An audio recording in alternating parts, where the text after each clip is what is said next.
Do you ever find yourself wondering if a director's astrological sign affects their filmmaking or the stories that they're drawn to? No?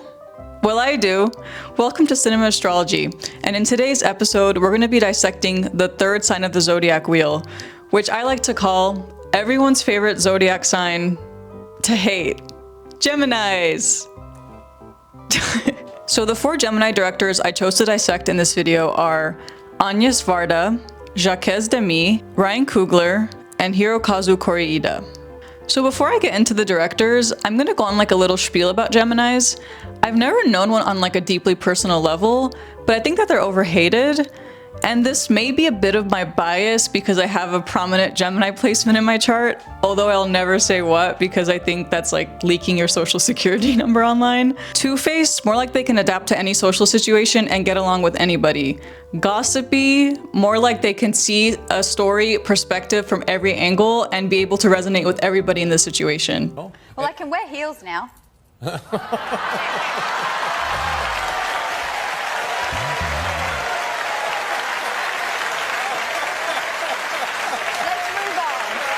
I think everyone's just butthurt that they don't get people the way Geminis do. A Gemini can meet a person and immediately know if they should hang out with them the second time or, you know, get into a certain subject with them. They don't have to waste time reading somebody out. They have one of the strongest intuitions.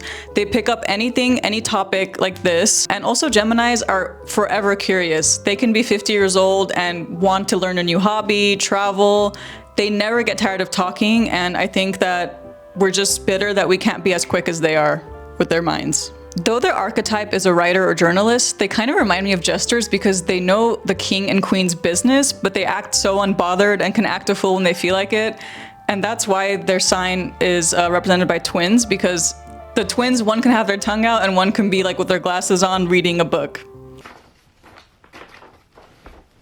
Hi Tom, I'm so excited to be working with you on Infinity War. I thought you'd like to be the first to see the poster for the movie. Enjoy, Mark Ruffalo.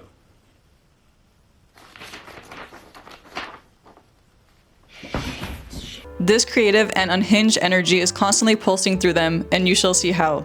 All of their films were very focused on human interactions and relationships, which is not a surprise because they're the social sign. They were also very dialogue heavy. Watching a Gemini film is like being a fly on the wall to human dynamics and interactions one would have otherwise glanced by, all told through a very sincere and empathetic manner that allowed me to not only get a full picture of who the director was representing, but zoom into the details that would have been otherwise neglected. A director that perfectly encapsulates this detail-oriented, kooky, zany, curious sense of personality is the mother of the French New Wave, Agnes Varda. I know I mentioned in my previous videos that I wouldn't get too much into the director's personalities, but Agnes Varda is one of the coolest ladies in general and Gemini ladies in general, so I have to give some facts about her life that just showcase how she's such a Gemini in the best way possible. Besides being the mother of the French New Wave, she was successful in 3 different artistic mediums: photography, filmmaking, and installation art. And she has the longest film career as any female director, which ran for over 70 years. Agnes' style is spontaneous, intimate, informal, and quirky. In her films, she seemed to go on these tangents, though they weren't tangents at all. Each time, she was just showcasing a piece of herself. A perfect metaphor for Geminis is through one of Varda's films, Gleaners, which is about the lives of people who glean objects that have been thrown away. From those who gather leftover fruit from the marketplace, to those who scavenge for objects to recycle in their art, Agnes concludes that she herself is a gleaner in an artistic way. You pick ideas, you pick images, you pick emotions from other people, and then you make it into a film. Her description of filmmaking as picking parts to create a collage could not be more Gemini, because they're so adaptable to any scenario, any setting, any human, that they're keen to pick up the details and are able to utilize those details and create something new out of their creative and curious minds. What you say in a film, what you have people express, is one instant. Maybe in 10 minutes we will say together different things. So when they quote me, they say, yes, some say, you said that. I say, well, maybe I said that day because something, you know, we cannot be quoted as we are the truth, the true words. I make mistakes all the time. I confuse things sometimes. And then I say, oh, I made a gap. Okay. I'm trying to be open I'm trying to be listening, I'm trying to remain curious, which is good enough to occupy my life. Okay, one last fact about her. I know this is becoming an Anya's essay, but I thought this was also so cool and just showed that Geminis are the socialites of the zodiac wheel. Her friendships range from Paris to Beijing, Los Angeles to London, and Riga to Rio. Her friends included Harrison Ford, Jim Morrison, Huey Newton, Chantal Akerman, Claire Denis, Ava DuVernay, Federico Fellini, Francois Truffaut, and Wim Wenders. Dream blunt rotation, I don't know what else to say. She got Jim Morrison, Harrison Ford, and the creator of the Black Panthers in her contacts. Geminis, I'm telling ya. Now we're going to move on to the prominent themes in Varda's film / the movie I'm going to talk about today. So with Aries, the prominent themes were violence and anger. With Taurus, it was the attention to aesthetics and comfort movies. With Geminis, it's the humanity and the details. So they tend to show people that are neglected in society, or those that we think of every day but don't really care to depict in media. And we're gonna know about these characters through their dynamics and how they can be depicted through unique film structures, tones, and styles. So when Varda was asked about what inspired her work, she had this to say: "Mostly reality inspires me. I did a lot of films with simple people. My first film, La Pointe Courte, sorry French people, was with fishermen. And when I made The Gleaners and I, it was important to put a finger on the huge waste of our society." All these Gemini directors tend to choose the stories and characters that they convey in their movies based on their historical relevancy of the time period that they're in, meaning that they're socially, politically, historically relevant subjects. They're very selfless artists and directors in that way because they could make passion projects about their daddy issues, or I don't know, just a movie that would make them a lot of money, but instead they choose to make films that could change the narrative or wake people up to something or show a neglected society member that may have never gotten a platform otherwise. I'm talking women, refugees, the underfed, unhoused. All these details considered, it's no surprise that Varda's movies feel half documentary, half fiction. She has made documentaries before, but it's that obsession with humans mixed with her zany creativity that gives you the best of both worlds. Toujours eu du goût pour, en même temps, témoigner de mon temps, là où je suis, et inventer des formes. So let's get into Varda's most famous movie, Cleo from 5 to 7. The movie follows Florence, known professionally as Cleo, a young, arrogant pop star from 5 p.m. until 6:30 p.m. on June 21st, as she is a nervous wreck, awaiting the results of a biopsy test. With almost 2 hours to kill before the results are revealed, she wanders around and bumps into an Algerian soldier, who accompanies her to the hospital to get her results as they quietly and happily talk about life. It all leads up to the inevitable results, foreshadowed by her initial tarot reading. The cancer is real, but now the dread is seemingly gone from her. Since Agnes was known to be inspired by what was happening around her at the time, I'm gonna give a bit of historical context to 60s France. There was a huge boom of people being afraid of cancer. So Agnes thought, why not have my protagonist deal with this fear, but in real time and through exploring real locations in Paris. We've seen many films explore this topic of anxiety towards death, but what makes Cleo from 5 to 7 different is the fact that we're seeing all of this through Cleo's interactions with the city and with people. She switches between moments of happiness and fear.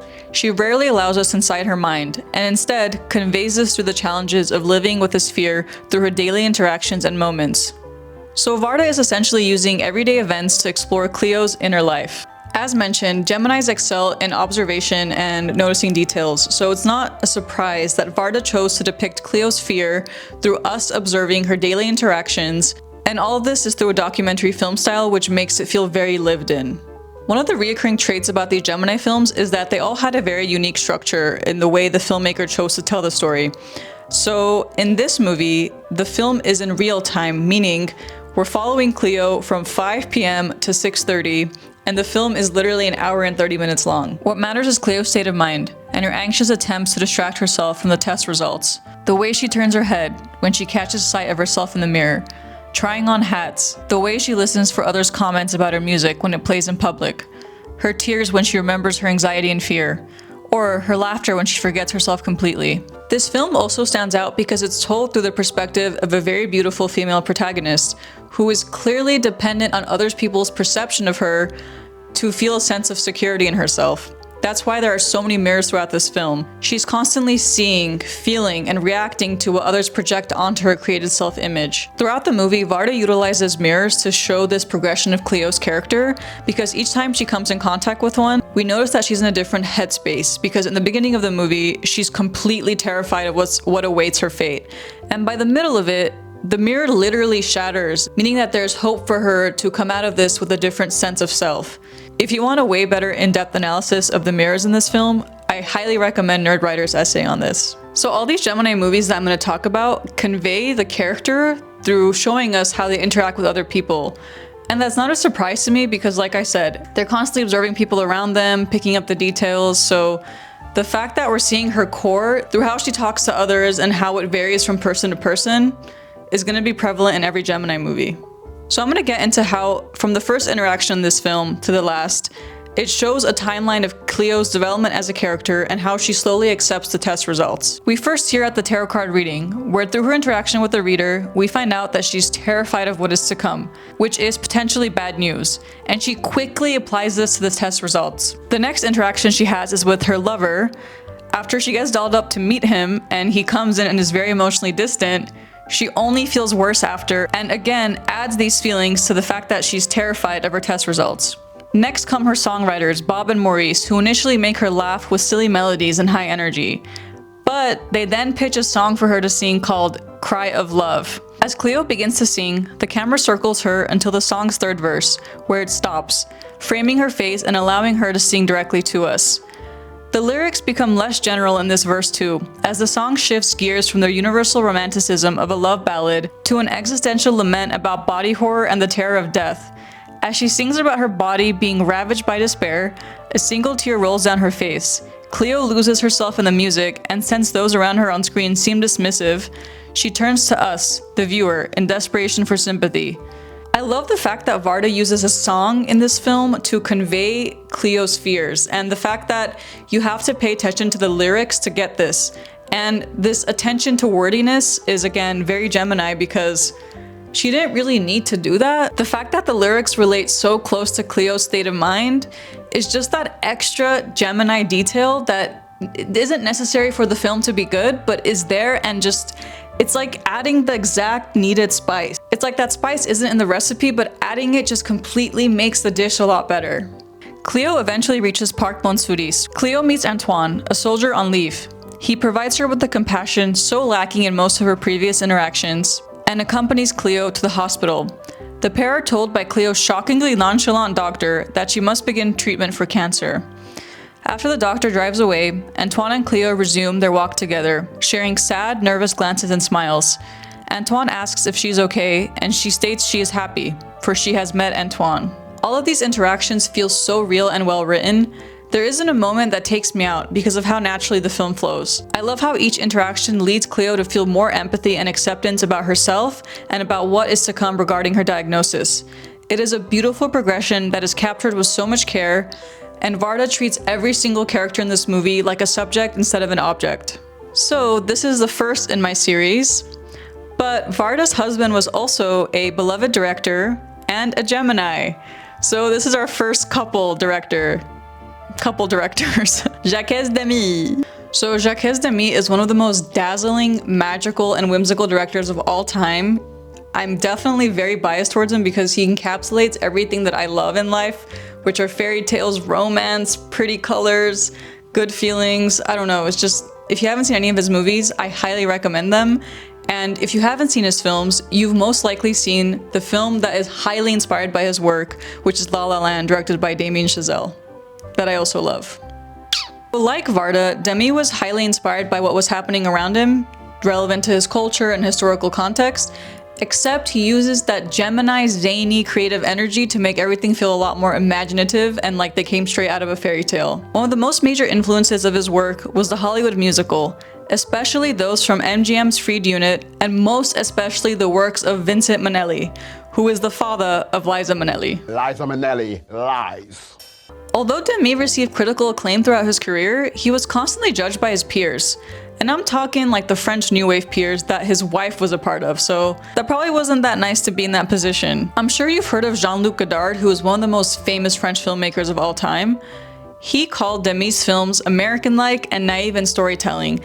But this judgment undermines all the themes that are prevalent in Demy's movies. Not to mention he's one of the most famous queer directors of all time.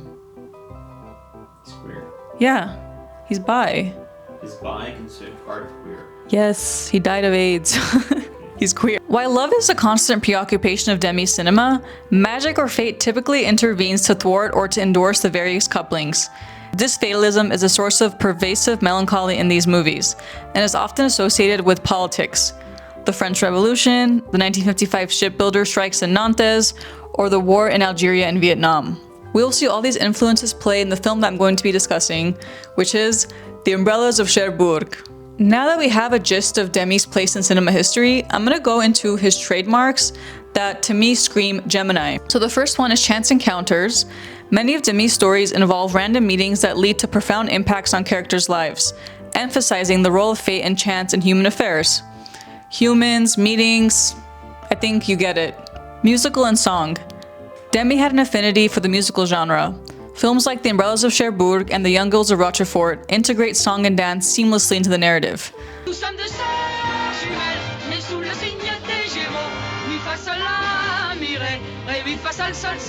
You will see how this is Gemini when I discuss the lyricism of The Umbrellas of Cherbourg. Interconnected universe.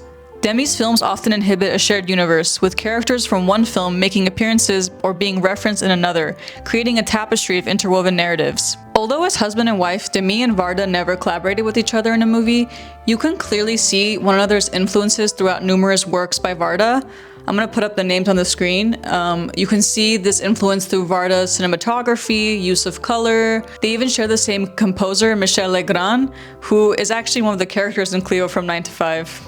From 5 to 7, sorry, I'm just used to 9 to 5. Damn it. Corporate America got me. Legrand also did the soundtrack for The Umbrellas of Cherbourg, so they did share a composer. Although Demy died of complications from AIDS, which wasn't officially acknowledged until nearly 2 decades later with the release of Les Plages d'Agnes, which means The Beaches of Agnes, a memoir documentary. Agnes would make 3 films about her husband and his work in the years following his death. And multiple box sets, lectures, like she made sure to preserve Demy's legacy and to solidify the fact that he deserves to be in the pantheon of iconic filmmakers. I'm gonna be getting into the film The Umbrellas of Cherbourg, which is known for being entirely sung. Every line of dialogue, and it also won the Palme d'Or during the Cannes Film Festival. This simple romantic tragedy begins in 1957. Guy Foucher, a 20-year-old French auto mechanic, has fallen in love with 17-year-old Geneviève Emery, an employee in her widowed mother's chic but financially embattled umbrella shop. On the evening before Guy is to leave for a 2-year tour of combat in Algeria, he and Geneviève make love. She becomes pregnant and must choose between waiting for Guy's return or accepting an offer of marriage from a wealthy diamond merchant. Like Varda, whose film structure stood out because it took place in real time, Demy's structure stands out because not only is it divided by chapters, but the entire movie is sung.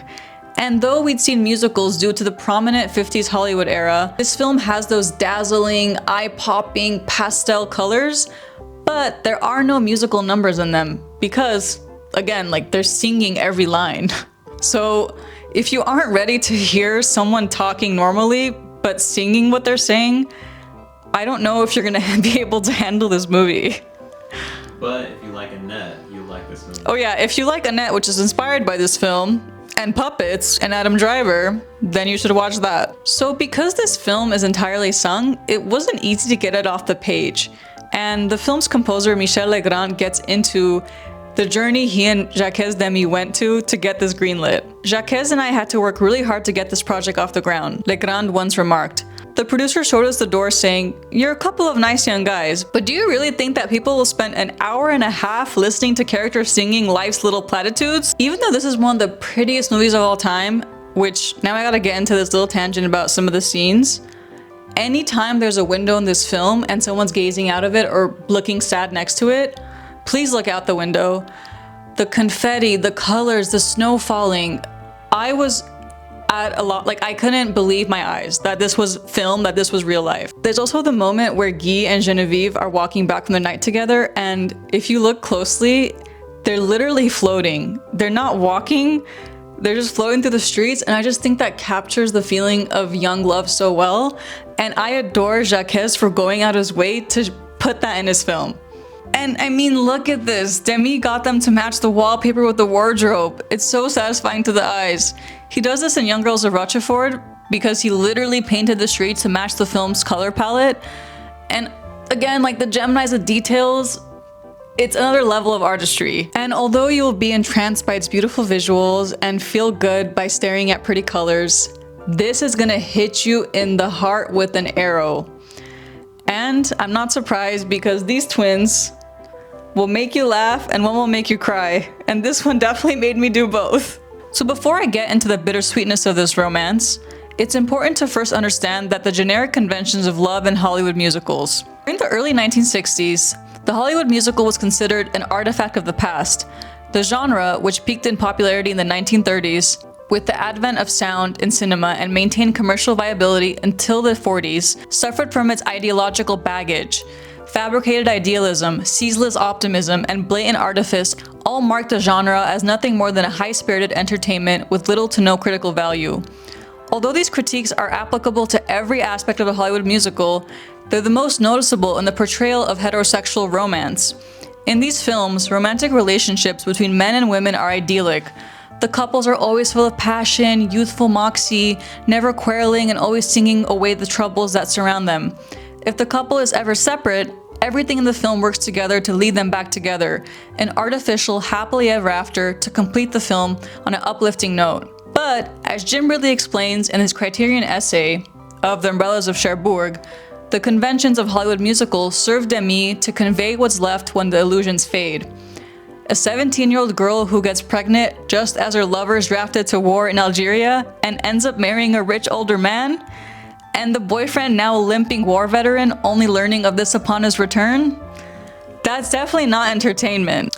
Like Varda, Demy does not shy away from showing real-world issues and historical events through his films.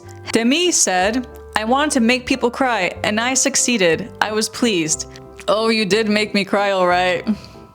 Every time that damn Michel Legrand theme came on, the tears were already flowing. So some might see this whole story as a cautionary tale because of Genevieve's mother, Madame Emery, and Roland Cassard, who's the jewelry dealer that ends up marrying her. But Demy also never depicts them as villains, which I think comes from his Gemini sensibility and being able to empathize with everyone from every walks of life. There isn't ever a moment that directly points fingers at the mom, like, how dare you try to convince your daughter to have a stable life as a pregnant woman in the 60s, you know? It's logical for that to happen, and he doesn't crucify anybody for thinking that way or feeling that way. Genevieve marrying Roland instead of Guy is fundamentally motivated by the division between the bourgeoisie and the working class imposed on young single mothers. It's this determinism that renders the ending of The Umbrellas of Cherbourg more tragic and solemn than Chazelle's picture. So to bring back La La Land in this and how this movie ain't that American, I'm attacking you, John-Luc Godard, even though you're dead. In La La Land, we're given a chance to imagine a what-if scenario where Mia and Sebastian's paths cross years later. But in Umbrellas, Guy and Genevieve are totally deprived of it. There is literally no reality where they could have ended up together. We don't even get that La La Land montage of, oh, fanfic, maybe they could have had a kid, she sees him in his bar. No. It was never gonna work out. Leave it to a Gemini that is symbolized by two twins to one, dazzle us with its beautiful visuals and charm us with its characters and music, and on the other hand, make us want to cry to sleep and never fall in love with anybody ever, because the world is cruel and it's never gonna be in your favor, just cuz. Because Geminis are known to be excellent writers, we have to acknowledge that Demy excels at conveying these mundane, everyday relationships in a poetic and campy way. Before we get into the wonders of the lyricism, I have to acknowledge the fact that almost every amazing songwriter and rapper are Geminis. To name a few, Charles Aznavour, Tupac, Kendrick Lamar, Paul McCartney, and Stevie Nicks are just a few names. Like, I'm sorry, how else do you explain that? They're Geminis, like that's the only answer. So 5 French classes as an English major didn't really teach me how to speak French, but I did pay attention to the lyrics and there was numerous moments where they rhymed.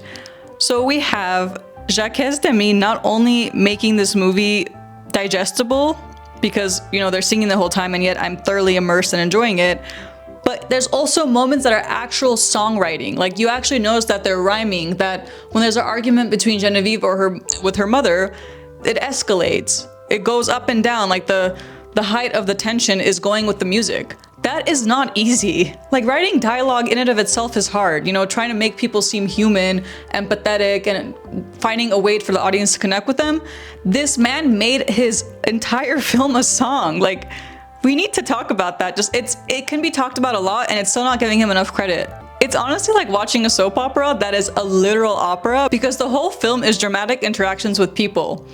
Constant tea, constant emotion, constant feelings. Because besides getting to see Genevieve's mother judge her for being with Guy or for being pregnant, we also get to see her skiing with a jeweler behind Genevieve's back. So leave it to a Gemini to give us tea in a zesty way. So again, if you couldn't tell from the fact that I'm yelling, smiling to the brim, and moving props around this video for Demy, please watch his films. I don't think it's impossible not to at least be dazzled. You may admit that it's not your cup of tea, but you can't deny that his films are just beautiful. So a different director who's also now known for having a very famous musical and is also someone that thoroughly studies his subjects and gets into those details is none other than Ryan Coogler. So Ryan Coogler has been a big name in the industry for a minute now because of his Black Panther movies and his sequel to Rocky, aka Creed, and of course, this year's bona fide classic blockbuster movie, Sinners. And though I was super tempted to talk about Sinners because, I mean, it was really, really good. The music was constantly banging. The scenes were so well thought out. The historical context, if you look into the IMDb facts, it is so fascinating how in-depth Coogler went into making sure everyone was conveyed accurately. I'm not going to be talking about Sinners today, but I have to mention that Coogler has said that Sinners was highly inspired by Robert Rodriguez, who is also a Gemini. So anytime I see signs being inspired by their fellow sign, I'm going to shout it out. I'm such a Gemini, I'm at a movie about twins, you know what I'm saying? Like. But honestly, for this video, I want to delve into his earliest filmmaking because he is definitely famous for these blockbusters that he's made, but I want to see what he would have chosen to convey on a lower budget if given the opportunity. So we're going to talk about Fruitvale Station. Before we get into Fruitvale Station, I did want to talk about his Gemini-ness. Originally from Oakland, California, Coogler was a football player that went to college thinking he would come out as a doctor until he met a creative writing teacher that would change his life. She grabbed my paper and she looked at it and she said, well, I read your paper. And it was really visual. You know, while I was reading it, I felt like I was there. And she said, that's actually arguably rarer than being good at math or science. And you should consider being a writer. You know, you can do the same things you're talking about, but maybe even on a bigger level. You should maybe even consider going to Hollywood and writing screenplays, is what she said. So I was completely weirded out at that moment. I'm like, this lady. What did you think when she told you? I thought she was crazy. I recommend checking out the full interview with Coogler because I rarely see such a young and thoughtfully spoken filmmaker who came from nothing and actually deserves to be where they are. I'm sorry, but this nepotism has really made me lose faith in the industry. But Coogler is so sincere and just so well spoken in every interview and like actually just cares so much about film, and he's really inspiring to hear. When asked about what draws him to the stories he chooses to tell, he had this to say. For one, as a filmmaker, like any artist, when something affects me emotionally, I think about it in those terms. It's my way of dealing with my thoughts, my fears, and my hardships. I think the same can be said with any artist. For a musician, you're going to write a song about something that affects you emotionally. It's the same with a poet or a painter. I also love this because I feel like a lot of people nowadays forget what the beauty is in creating. I'm looking at you, ChatGPT enthusiasts. If you follow me on Instagram, you've seen my stories. But Coogler's Fruitvale Station is purely a selfless act as an artist for his community to show a story that would have otherwise been neglected. So before I get into Fruitvale Station, I have to give a shout out to one of Ryan Coogler's frequent collaborators, who's not only a fellow Armenian, but is also a fellow Gemini, Sev Ohanyan. So shout out to Sev Ohanyan. Geminis working together, love to see it. So let me get into what Fruitvale Station's about. Fruitvale Station takes place in Oakland, California, the same place Coogler grew up. Afro-American Oscar Grant crosses paths with family members, friends, enemies, and strangers before facing his fate on the platform at Fruitvale Station in the early morning hours of New Year's Day, 2009. So like Varda, Coogler was drawn to the story because of its relevance at the time he made it. The Geminis are Gemining again because they're the voice of the people, and they couldn't be a more perfect choice for this since they get people the most. They can make all of us feel for and empathize with every person from any walks of life. When asked about why he wanted to tell this story, Coogler had this to say. It started with an incident and being right there in the Bay Area when it happened. Being the same age as Oscar was born in 1986, and I couldn't help seeing myself right there. Seeing that situation, seeing his friends, they look like my friends. We wear the same clothes, the same complexion. So in seeing that, I thought, what if this was me? And that is where the idea initially came from.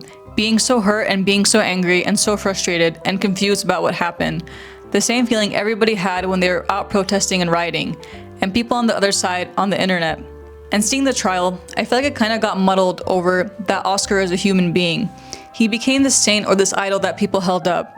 He became a rallying cry and a symbol for whatever kind of impression you want to make him a symbol for.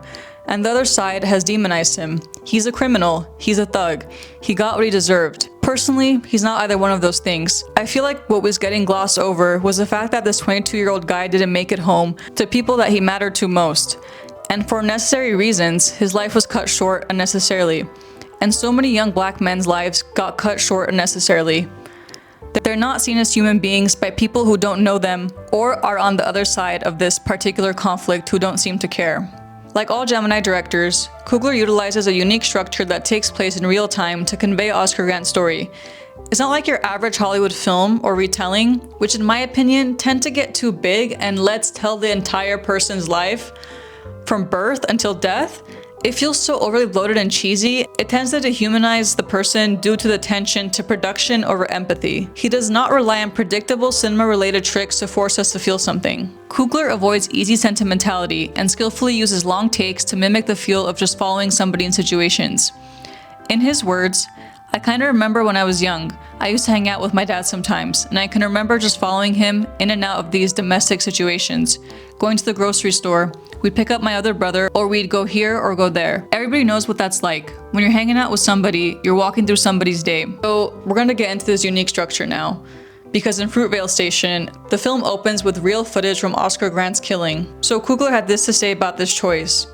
You see the same thing at the end of the movie, but you have a completely different reaction to it. I figured that if the audience can spend 90 minutes with the character, they can have an inkling of what it's like to know somebody and to have them taken away like this. And trust me, this is a very effective choice, and it's gonna get you into a existential thought process about how terrible America is, or it's gonna make you cry just because of how inhumane this incident was. Similar to Varda's Cleo, we're following Grant for a full day, and though he is unaware of his fate, this filmmaking and choice of structure is what makes this movie so human and so easy to resonate with, regardless of who you are. Like every Gemini film, this movie is very grounded in the fact that these characters are human, and there's never any dialogue that is directly trying to get us to empathize with the characters. Again, we're just observing Grant as he talks to different people and getting a sense of who he is through these interactions. Coogler said this, I was interested in looking at him through his relationships, through the people who were most important to him. I think that's where everybody's identity exists. What's important to me is offering perspectives into worlds that people don't often get to see. Do you know what I mean? From angles that they don't get to see. We can see this pattern through all of Coogler's filmography. For example, Black Panther was primarily about a man who hoped he could please his father. Fruitvale Station predicted this plot thread as well. There are many scenes with Grant's mother, Grant expressing doubt about being a good son. Chala has a similar relationship and is constantly looking for his father's approval. So I want to bring another example of Gemini attention to detail through now what is considered a controversial scene in this movie. So it's been discussed and addressed a lot in many of Ryan's interviews, but there's a moment where Oscar's filling gas in his car and he sees a pit bull get run over by a car, with the driver speeding away without any hesitation to stop and see what he's done to the poor dog. Some have argued that it comes out of nowhere, but once you hear Coogler's explanation, it adds more layers to the story. The inspiration came from a few things. Oscar was always talking about getting a house, and one of the reasons he wanted to get a house is because he'd have a backyard for the first time and he'd own a dog. They were in apartments and he'd always wanted a dog. He wanted a pit bull. That was the kind of dog he liked. It's interesting because when you hear about a pit bull in media, what do you hear about? You hear horrible things. You never hear about a pit bull doing anything good in the media. And they have a stigma to them. And in many ways, pit bulls are like young African American males. Whenever you see them in news, it's for getting shot and killed, or for shooting or killing somebody, for being a stereotype. And that's what you see for an African American in the media and the news. Fruitvale Station is a film that still carries quite a punch. Although the climax centers around Grant's death, the emotional core comes from everything that happens before that fateful moment.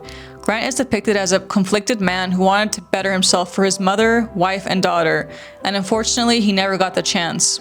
I highly recommend this movie. Even though it's different from Sinners, you can still see how much Coogler cares about his characters and about how he conveys the themes through the different details and character interactions.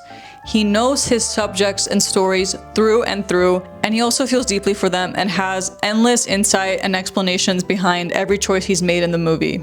This isn't a surprise for me because Coogler's a Gemini, and as all Gemini filmmakers I've discussed, there's a reason behind every single filmmaking choice that they have, whether it's the structure, their character interactions, who talks to who reacts to what.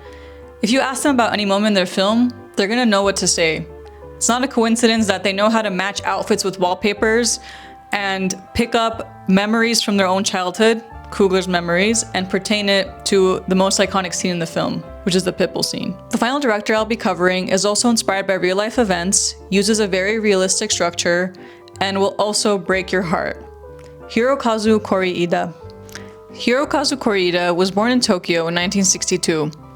Originally intending to be a novelist, but after graduating from Waseda University in 1987, he went to become an assistant director at TV Man Union. The fact that he too, like Coogler, initially started off as a writer and then became a filmmaker is just Gemini core at its finest.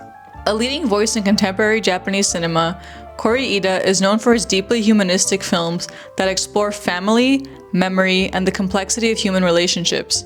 With an elegant visual style and naturalistic approach to performances, his work has earned international acclaim, including the Palme d'Or at Cannes for Shoplifters. Koreeda's cinema asks essential questions about belonging, connection, and the social structures that both sustain and constrain us, all while maintaining a deep compassion for his characters' struggles and triumphs. Often focusing on unconventional family structures and the spaces between people, his contemplative stitched together observed moments of everyday life that accumulate into profound emotional experiences. If that wasn't the most Gemini-oriented biography of all time, then I don't know what was. Known for humanistic dramas, films that have details and unique structures that convey family dynamics that would otherwise be neglected, and also observe day-to-day experiences in a very documentarian way, that could have described Varda's films. So let's delve into his trademarks that, to me, make him one of the best working directors of this day. So these Koreeda trademarks scream Gemini filmmaker core. His frequent theme is parents and children, as we've seen with Coogler's attention to family relations as well as Demy's in Umbrellas. This is not surprising. His films include gentle slices of ordinary life. We will see just how detail-oriented he is in conveying this gentleness when we get to the film. And like Coogler, who was influenced by a fellow Gemini, Koreeda's inspiration is Ken Loach. And not only is Ken Loach a Gemini too, but he, like everyone in this video so far, was also a filmmaker who focused on socially critical films, poverty, homelessness, labor rights, and I didn't cover him because he didn't write his movies, which I'm gonna keep throughout this entire series. So here's a synopsis for the movie I'll be talking about today, Nobody Knows. A woman takes her children to a new apartment under the pretense of playing a game. One day, she disappears and the eldest child must try and protect and provide for his family. So Nobody Knows was inspired by a 1988 Japanese incident known as the Tsugomo Child Abandonment Incident. In short, what happened was that a woman abandoned her 5 underage children in a Tokyo apartment for many months. When officials entered the apartment, they found 3 severely malnourished children and the body of a deceased infant. Before long, Japanese authorities questioned the mother. Then it came to light that the children had been alone for 9 months, and that a 5th child had been killed and buried in the woods. Koreeda took direct inspiration from the Tsugomo Child Abandonment Incident when he made Nobody Knows. However, He did not focus on the specific details of the incident and instead created an original narrative that focused on children's emotional turmoil. As seen with every Gemini director so far, Koreeda is drawn to everyday people, ones that you'd see in the streets, encounter at the metro station, run into at the grocery store, and he conveys them with the utmost sincerity and empathy. He said this about his films: "I'm trying to make films about the people in front of me, the connections we form with people, and how our experiences shape these connections in unexpected ways." His sources of inspiration come from meeting people, talking to people, watching the news on the TV. He tends to get most of his ideas while moving from one place to another, on trains, on a plane. When he gets on a mode of transportation, his first thought is, "I hope I get some good ideas this time." Through most of the runtime, the children's struggle is the forefront of Koreeda's narrative, but so is the resilience of youth in the face of adversity. The siblings create a tight-knit unit of love and care even amid their isolation and loneliness. Akira, Kyoko, Shigeru, and Yuki are depicted in the throes of trauma while still trying to claim their personal childhood innocence. When watching the kids' struggles and feelings become more and more dark and impossible to ignore, seeing that even their childhood innocence is at risk of decaying, it can be easy to project all your feelings of resentment towards their mother who abandoned them. But through Koreeda's filmmaking, it is clear that he is not blaming her for everything. So when asked about the way he conveyed the mother in this movie, he had this to say: "It's easy to paint people as evil, and the audience wants that because it means that they have a source where they can place blame for the injustices in the world, and then they can dust their hands off because then it's got nothing to do with them. I don't want the audience to be able to shrug off responsibility so easily, and a version of that idea has crossed over in much of my work. When I read about the case that nobody knows was inspired by, the media wrote about a devil mother. She was demonized. But if you think about it, the son at the end of the film is still trying terribly hard to keep his promise to her by protecting his brothers and sisters. He hasn't lost faith in her. Why is that? There's got to be something more to her, to the relationship between her, for him to still believe in her. I want to make sure that the time I showed them spending together was not the same portrait you were getting from the news. Nobody Knows is also making its audience aware of more fundamental issues, pointing a finger at the dysfunctional tendencies in the Japanese family system. Japan's hierarchical society greatly emphasizes the importance of family and parental responsibility, yet many families struggle to meet these expectations. The modern Japanese society depicted in the film isn't willing to accommodate an unconventional family like this one. When Akira is compelled to visit two men, who may or may not be the father of one of his half-siblings, at their workplace to borrow money, he's treated as a nuisance and kept hidden from colleagues. Sympathetic workers at local convenience stores learn of the children's situation, but their intervention is limited to suggestion that they contact child welfare. A wealthy middle school girl that the children befriend never approaches her own family for assistance. When the landlady discovers the children sitting unsupervised in their filthy apartment, she appears to turn a blind eye. Most have good intentions, but none are willing or able to disturb the social structures in which their lives are enriched. The tragedy of Nobody Knows is that everybody knows about the children's situation, but nobody knows what to do about it. There you go, another Gemini director that brings modern issues to the forefront through their filmmaking, using their career to make an effective comment on society at large. This is what art is all about. As you can see, my energy has kind of declined by the end of this video, and it's because, as a true Gemini would understand, with the fact that they're twins bouncing back and forth, this video started with two filmmakers who were very dazzling and made me feel like the world is full of rainbows and sunshine, and after discussing Coogler and now getting into Koreeda, I think I'm kind of depressed. That's the beauty of Gemini, is that their keen attention to detail and conveying these subjects in such a thought-out way is putting you through every emotion possible. The fact that Koreeda is able to humanize a character that is so easy to hate on paper is that Gemini ability to see through people and through their souls.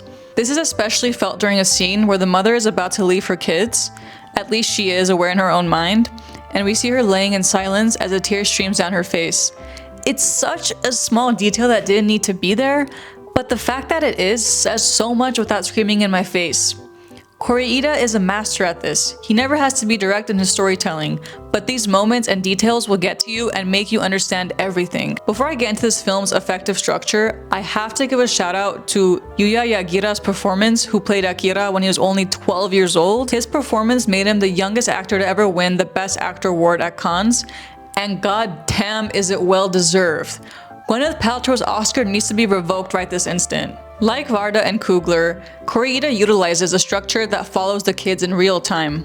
The film starts with the mother, Yu, moving in with her kids to a new apartment, but we find out that she's hiding 2 kids in her suitcase, due to the rent prices of course. But we are never given an actual introduction, you know, like those direct ones that have narration or dialogue that explains the main character's feelings or condition in life. Instead, we follow them through the everyday, which as already explained, slowly but surely unravels the more time has passed since their mom decided to leave them for good. Experiencing day by day, season by season, interaction, routine, day, night with these characters is much more effective than any direct dialogue. But this is still the strength in the writing and structure, trusting the audience to feel and connect with the characters. This is exactly what Coogler and Varda did in their films, allowing their characters to feel human to the maximum. Next, we're gonna get into the intricacies in his filmmaking that is a cherry on top in making us empathize with the characters. Koreeda humanizes what is overlooked through delicacy. Like Varda's comment regarding Gleaners, this movie is an accumulation of so many delicate, thoughtful details that paint a touching portrait of an incident that is so horrifying and haunting. Koreeda even said this about what he is drawn to. I like the kind of films that focus on the accumulation of small details. So some examples of details that will really stick with you throughout this film are their little feet forced into tiny shoes, fists gripping Akira's dirty shirt, the yellowing keys of Kyoko's mini piano. As the film progresses, many of these objects are recycled, symbolically by Koreeda, or literally by the children, and assume new functions once their initial ones are fulfilled. Empty bowls of cup noodles house plants, unpaid bills turn into sketch pads, a suitcase becomes a coffin.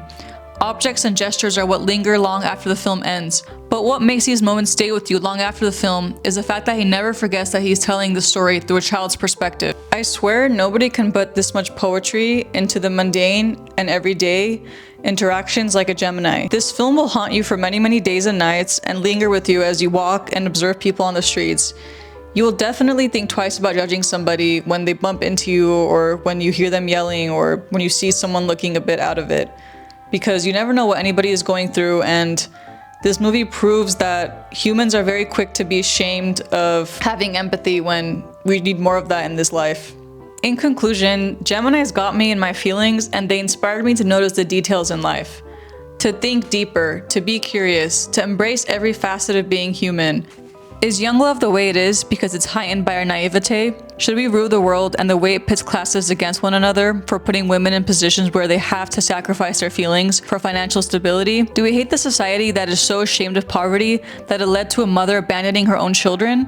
Or do we hate the mother who did so? Why do we still live in a reality where young black men are targeted and killed without a second thought? Where are the repercussions for these irreversible actions that have taken countless lives? Should women be so obsessed with their image? Why have we reached the point where people's perception of our appearance is more prominent in our minds than our own emotions? Nobody's perfect, nobody's okay, everything will be okay, and that's beautiful. So finally, my next video is going to be what started this obsession of astrology and cinema, and the feeling of being so proud that so many good directors are the same sign as me.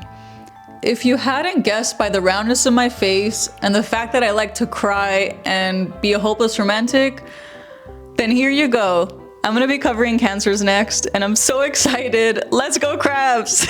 Songs dealing with the current state of what's going on in the world. Delicate subject matter in some people's eyes. Was that a concern for you, knowing that if you sort of delved in this area, it might be misinterpreted or whatever? No, I made my career in saying whatever I felt like saying, so.